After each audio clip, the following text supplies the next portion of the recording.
You're listening to For the Fighter in You, United Fight Alliance, for the fighter in you. Dr. Sergey Oistowich, MD, PhD, received his graduate medical degree, Doctor of Medicine, from the University of Belgrade School of Medicine in September 1996. He then pursued his postgraduate training in biomedical science and obtained his master's in medical science and a PhD in medical sciences at the University of Belgrade, with CME and postdoc education, including training in mitochondrial medicine. And boy, if we've learned anything, it is the mitochondria. Boy, that is so pivotal to our health. I'm glad we can do a deep dive on that. From the Mayo Clinic College of Medicine and Science in nutrition, obesity, and metabolism, from a small little school unknown called Harvard Medical School and Harvard University. He's currently working as professor of nutrition at the University of Agder, professor of biomedical sciences at the University of Novi Sad, and head of applied bioenergetics lab, and professor of health and sciences at the University of Pécs. I'll have him correct my poor pronunciation. He's been appointed as visiting professor at the University of Zagreb and the University of Central Florida. I know UCF. I'm in Tampa.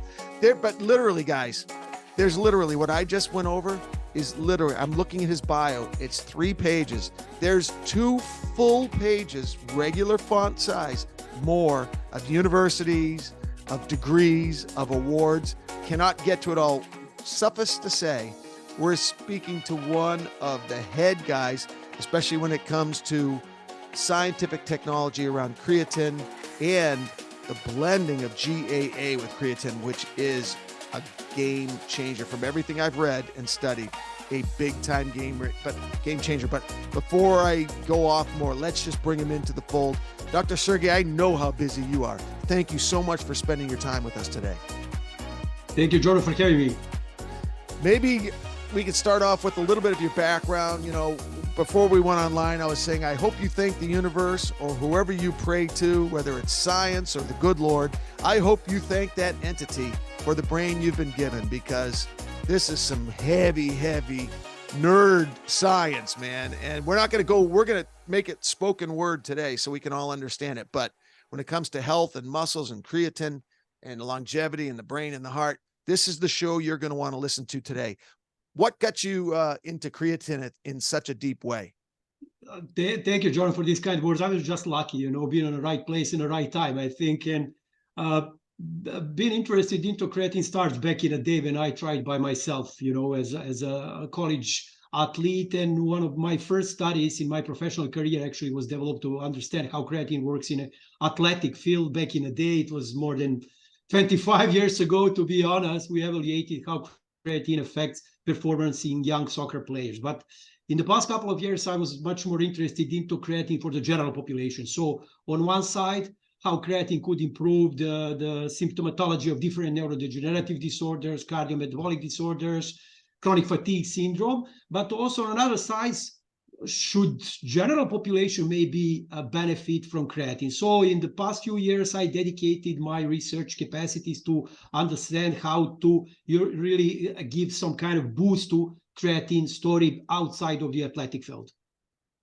Yeah, and it's been absolutely amazing. In the bro science space, we've known about creatine monohydrate for a long time. But we only knew about it in terms of growing muscle. We are now hearing more and more about how fundamental creatine is to our overall health, not just muscles, even more than we believed in the past. Why is this?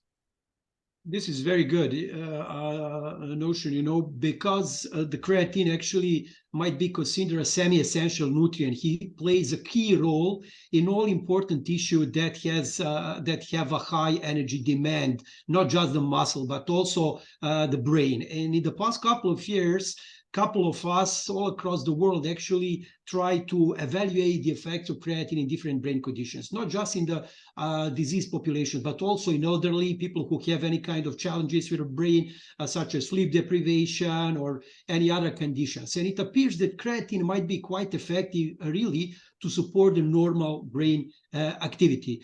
Still, creatine monohydrate by itself might be a little bit limited in terms to the delivery to the final organs such as brain. So we always try to strive for finding better formulations, better chemical mixtures that might improve how much creatine is eventually delivered to the brain. To be honest, creatine might be really poorly delivered to the brain if you're going to give a person the typical dosages 2 or 3 or 5 grams. So you have to increase the dosage, and by time it might get saturated. So the next big thing in the creatine research is how to deliver more creatine to this sensitive organ.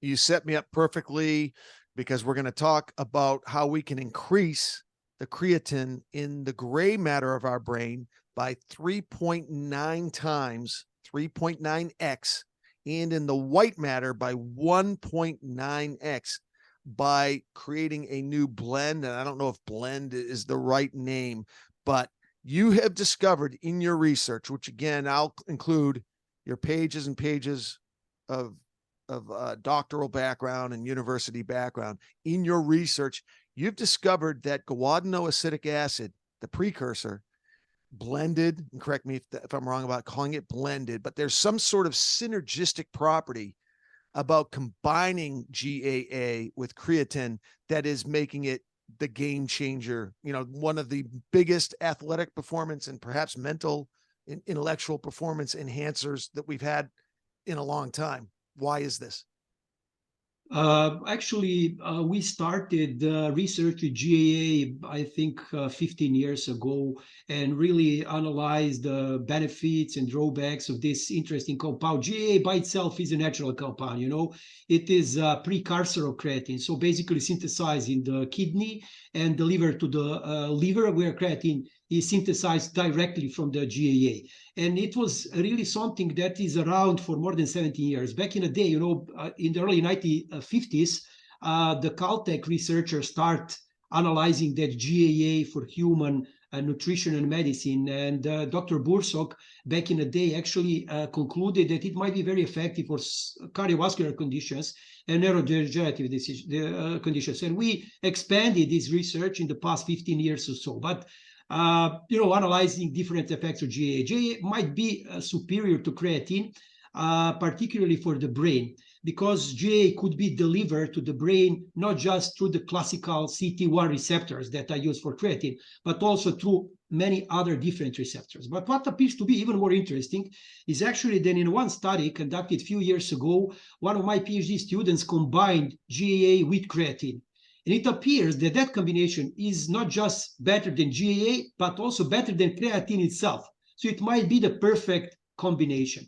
And we continued that research and conducted a couple of other small scope studies, even in elderly, and definitely using very specific methodology that allow us to measure the metabolism inside the brain, inside the human brain. During the intervention, we really noted that this is pretty impressive. So not just for the white matter, but also for the gray matter, but also for the thalamus. So it might be really, really interesting to see this kind of combo further developed in terms of efficacy and safety in years to come, because it might be really a game changer, particularly for the brain performance. One more thing I would like to add. It appears that even giving a lower dosages, it might be effective. While for instance, when we give 2 grams or 3 grams of creatine, it's not really that effective, particularly for the brain. But the GAA and creatine combo might be really better comparing to the equivalent dosages of creatine, particularly for the brain. Some of the synergistic properties that are available, I'll run through a couple of them and touch upon them, and maybe then you can give me the deeper dive on them. The guanidinoacetic acid precursor has 4 ways to enter the cell: over the GAT1, the TAUT, the CT1 receptors, and passive diffusion, in comparison to one way achieved with regular creatine monohydrate. There are fewer non-responders. There's no water retention. Unlike creatine, you can get a kind of a balloon look and maybe unintentional weight gain with traditional creatine. Increased strength of the weaker muscle groups, which I really want to touch upon because it's so important to be balanced. Significantly, and this one's important to me because of my brain fog, significantly higher creatine content in the brain and significantly higher creatine content in the muscles. I know I give a lot there, and I know there's some heavy science at the beginning, and maybe you can break that down for me, the knucklehead, and for my audience who are much smarter than me. Yeah, these initial studies we conducted recently really confirm not just these tissue-related effects of GAA and creatine combination in different ratios. It's really interesting that actually the less number of people develop any kind of blowing effect of retaining water, because we evaluated the level of body water after the intervention. But what appears even more interesting is that the lower number, actually less non-responders, are seen in our research comparing to the creatine. You probably know that about 30% of people are not responsive to creatine, while this GAA creatine combo might have less than 10% of non-responders. So it might be really interesting to take this new combination, particularly for those who are not really responsive to creatine.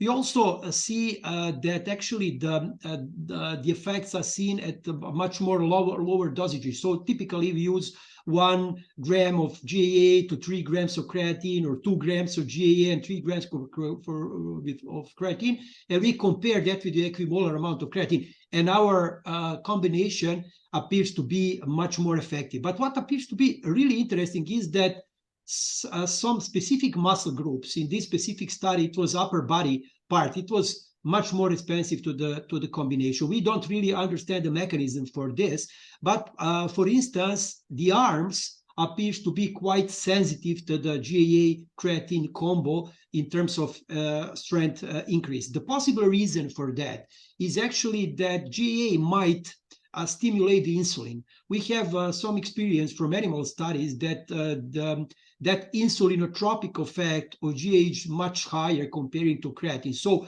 theoretically, GAA might have that pro-anabolic effects. And I published with my colleagues a couple of studies describing possible muscle growing effects of GAA that are non-creatine related. So this is just a hypothesis. We work strong on this to confirm these effects, but that might be the reason why some groups of muscles are more responsive to the GAA creatine combo comparing to the traditional creatine.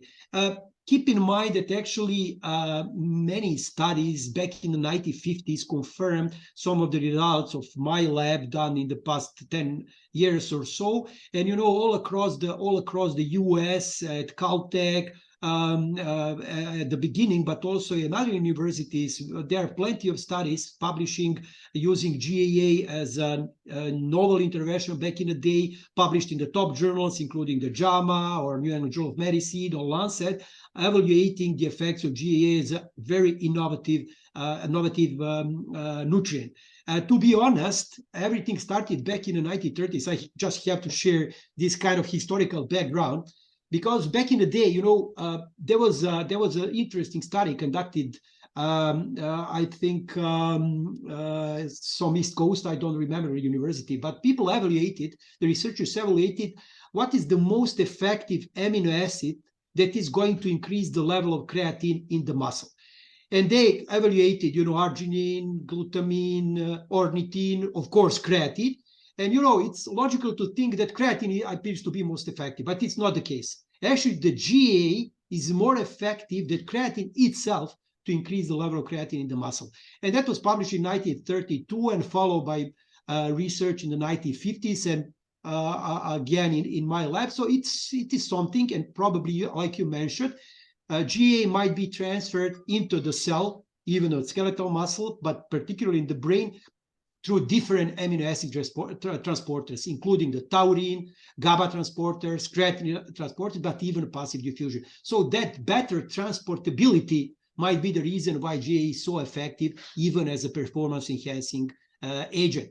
To add something that is actually currently ongoing, the paper is published that has been prepared in Spain, again here in Europe. There is a very beneficial and positive effects, particularly for athletic environment in terms of, better reaction time, and also some psychological cognition related performance outcomes in top level basketball players. So soon we are going to openly disclose the results of this study, but it's just in the phase of preparing to be published. We're talking with Dr. Sergey Oistowich, MD and PhD. He received his graduate medical degree from the University of Belgrade School of Medicine. He then pursued his postgraduate training in biomedical sciences and obtained his MSc in medical sciences and a PhD in medical sciences at the University of Belgrade. We're talking about the intersection of creatine monohydrate and guanidinoacetic acid. We had mentioned a little bit earlier, doctor, that creatine increases 3.9% the creatine in the gray matter of the brain and 1.9x in the white matter of the brain. First off, are there medical research behind that? And then secondly, if that's the case, what kind of improvements can we expect from our mental performance? This study has been conducted, I think, in 2019, and it was a work of one of my PhD students, and actually he got awarded at the biggest conference in nutrition here in Europe at Madrid. It's a conference on clinical nutrition and metabolism, and we published that research in Journal Nutrition in 2019. And that specific study, we were really interested into assessing the exercise performance biomarkers, but also tissue levels of creatine after the intervention of GAA creatine combo. But we didn't evaluate some specific brain-related performances. But in another couple of studies conducted in healthy population, but also in elderly, we noticed an improvement in brain performance, particularly related with different tasks that involve reaction time or concentration or short-term memory. We are currently conducting a study that is ongoing in my lab, evaluating the effects of GAA and creatine for e-gaming, e-sports. So we would like to see, is this combo is effective, equally effective, or better comparing to creatine or some other nootropic agents. So as soon as we complete this study, I'm going to give you an update, but we are very positive that something is going to happen here, because we are seeing a lot of anecdotal data that people see, less brain fog or concentration problems, particularly if they are challenged, like for instance, sleep deprivation, something like that. But we don't still have a strong data that has been published about the brain performance effects of GAA creatine combination. If any of the material on our show is helpful in any way, we are grateful. If any of it resonates with you and you're so moved, please share the show, like or subscribe to the show, or better yet, all three. Your support allows us to continue sharing the wisdom of the world's best doctors, sports psychologists, trainers, nutritionists, coaches, lifestyle experts, and business owners. From the bottom of our hearts, thank you. Now, let's hit it. Thank you, Doctor. I'd like to talk about the intersection of various diseases and if and how Cregaatine addresses them. There's really the big four that we're all dying from: diabetes, heart disease, cancer, and various forms of dementia. So let's just address them. Does creatine, is it effective and medicinal in any ways with diabetes? Well, we don't have enough data to support the research with GAA creatine combination for diabetes. But it might be that creatine by itself is an effective nutrient in this particular condition, but you couldn't say it is something that is going to solve the problem. And we have some information from the animal research that GAA by itself might stimulate the production of insulin. Is it really effective in the diabetic population? We don't have any data at this moment. But on the other side, any problems with dementia, different types of dementia, cognitive impairment, mild cognitive impairment related with aging, that is something that might be interesting in terms of using GAA by itself, creatine by itself, or even GAA creatine combination as a kind of something that is promising and innovative. Specifically, we conducted a study combining GAA and creatine in the population of elderly, 70 years and older. And we found out that the combination actually improved functional performance in elderly. So it's not really an exercise performance like in the athletes, but they are able to walk independently more. They conduct some of the household activities during the supplementation that lasted for 6 months. And they also have an improvement in some cognition-related tasks as well. And that was something that is also a part of the research conducted in my lab in the previous years. But what would be also like to know is really what's going on with cardiovascular conditions, because we didn't really evaluate the positive effects of GAA on cardiometabolic conditions at this moment. But some of the studies in the past suggest that it might be effective because GAA might have a vasodilatory effect. So it might really enable more blood coming into the target organs. We know that from the animal research. So we would like to push that direction further. And definitely this is something that might be even interesting for the broader population, not just athletes. No question about it. What about cancer? Is there any efficacy in the cancer space? Because, the whole thing with cancer, and correct me if I'm wrong, it's that delicate balance. Like, we want to be anabolic because we're trying to increase our lean body mass to fat ratio. And yet, you hear about starving the cancer, right? You want to starve the cancer. So it's confusing to the lay person. Am I supposed to starve it and, cut back on my insulin, cut back on my glycogen, cut back on my glucose to not feed the cancer, but yet I want to build muscle? That's a weird intersection for me. Yeah, it is. It is extremely complex disease. This is actually not a one single disease. It's a plenty of different diseases because there are no two cancers. They're actually the same. So basically, we don't have any experience using GAA for cancer.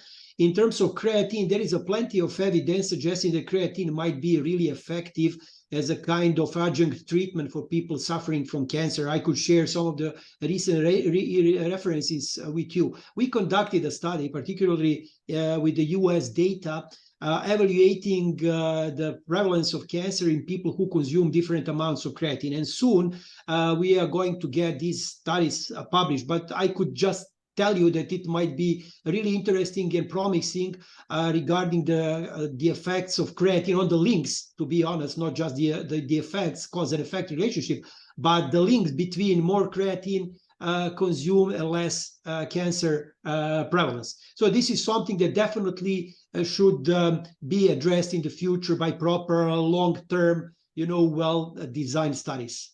Yeah, that's a strong sentence. I love it. That sounds very promising. Wow. Yes, it is.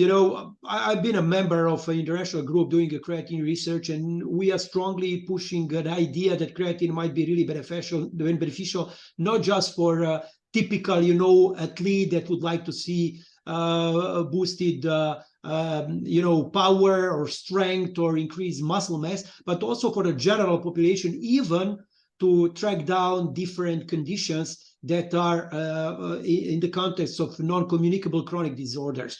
If you take a look on my research and also a couple of US researchers, you could find out that actually people who consume more creatine by regular food, they might have a lower risk of depression, for instance, but also for many cardiovascular disorders, just consuming creatine from food, and the creatine is animal-based nutrient. So probably if you consume enough fish, for instance, you're going to decrease the risk of depression by itself. And all these studies are pretty well designed in a big samples, dozens of thousands of people. So creatine might be really interesting for everybody to consume. I'm not talking about, 5 grams or 10 grams of creatine per day, but instead consuming 2 grams of creatine per day every single day. That might be beneficial, not just to support your muscle, even if you are young or an older person, but also to support your general health. If you're listening to Dr. Sergey Oistowich and you're saying, I want to look him up while I'm listening, his name is spelled Sergejstojic, Sergey Oistowich. And you'll see his credentials, MD, PhD, and the extensive background. He knows what he's talking about. Very promising there with cancer and heart disease. How about the dementias? This is going to be an absolute pandemic. And in the States, there's some thought that it's very highly connected to the extensive amount of pesticides that the chemical companies are allowed to spray directly on our food in the United States. And I noticed they don't do that in Europe. And I don't know if it's psychological or not, but I always feel better when I'm in Europe. My health always feels better. I feel like I lean out, I get my brain back. And I don't know if that's because I'm not eating glyphosate on my foods. But does the creatine, is it protective in any ways against the dementias, like Alzheimer's, et cetera?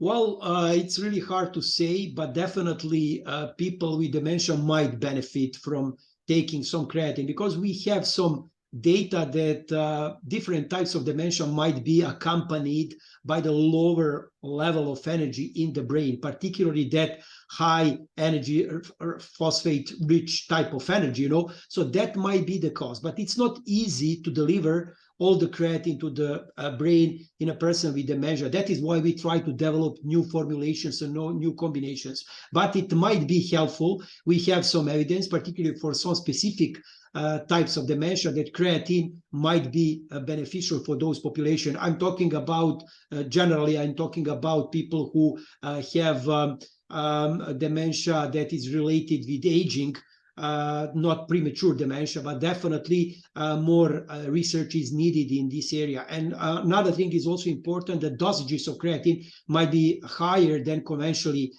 suggested by in athletic environment so far. So even 10 grams per day or even more might be required to get enough creatine. The problem of delivering creatine in the brain is that by time the transporter system of creatine in the brain gets saturated, and if you are going to give more and more creatine, you're not going to get more creatine into the brain, but because the number of transporters are going to decrease by time. So that is, we strive to find some different similar nutritional interventions that might not really downregulate the number of receptors, and GAA might be that kind of intervention. So that is why we try to really understand what is the perfect ratio between GAA, creatine, and maybe to develop some innovative interventions in the future to tackle people with dementia, because every in Europe and in US whatsoever, you could see so much people much more people getting older, 65 plus, and some of them really develop dementia. So this is something that might be a really big problem in the years to come. I did not know that creatine had tolerance issues with it, but it sounds like the guadenoacetic acid the synergistic effects might address that in some ways. Yes, it might. The GAA by itself is, there is plenty of studies, particularly in animal research in the past few years, that GAA is better than creatine to increase the level of energy in the target organ, either liver or brain or the muscle. But the problem with GAA by itself is that GAA is going to increase the risk of cardiovascular disease if it's administered by itself, because it's going to increase the level of homocysteine. You are well aware that higher level of homocysteine is linked with cardiovascular disease. That is why the addition of some other nutrients, including creatine, but also folic acid, B12 vitamin, different methyl donors, including the betaine and choline, might be the perfect accompanying nutrients to administer along with the GAA. That might really build a perfect mixture that is going to improve your body energy and also decrease the risk, having all these beneficial effects that we talk about in the past couple of hours. So half an hour. Yeah, point taken, doctor. Very important to have the balance, because if you go one way or another, or just one, we tend to just look for the miracle pill, the miracle ingredient, the miracle amino acid or enzyme or vitamin, and then that's all we do. But it has to be accompanied by all the other synergistic properties in order for proper delivery, right? Absolutely. There is no golden bullet, It's a really tight, a really complex, the single cell and single organ, and the whole organism is extremely complex. So any simple solution is probably not going to be effective. So you have to take care about the complex interventions, mixtures, and carefully read the scientific studies, really to interpret the studies according to the fundamental result, because we are often over-interpreting our own findings. So we have to be really carefully discuss all the results and really to apply all this information to the specific groups that are evaluated during the research, and really stick to what exact data are telling us, And regarding the GA, it's promising, but so many steps have to be conducted in the future to really address this innovative compound. One more thing that might be also interesting to address here is that actually GA might be more effective in women. That is something that is interesting, because women might lose more GAA and creatine via kidney. So we have data about that already. So it might be even more interesting to administer that type of combination for women, because they might need more. So this is something that we just have, we found out about that, but we have to definitely go further in this direction, understand why that happened in detail. Doctor, thank you so much for visiting with us. Have a nice day. Bye-bye. Thank you, sir. The information, including but not limited to text, graphics, audio, images, and video contained in For the Fighter in You, is for informational purposes only. No material on our show is intended to be a substitute for professional medical advice, diagnosis, or treatment. Always seek the advice of your physician or other qualified healthcare provider with any questions you may have regarding a medical condition or treatment. For our full schedule of fights on the NBC Sports Network, CW and ABC affiliates, visit UnitedFightAlliance.com. United Fight Alliance. United we fight.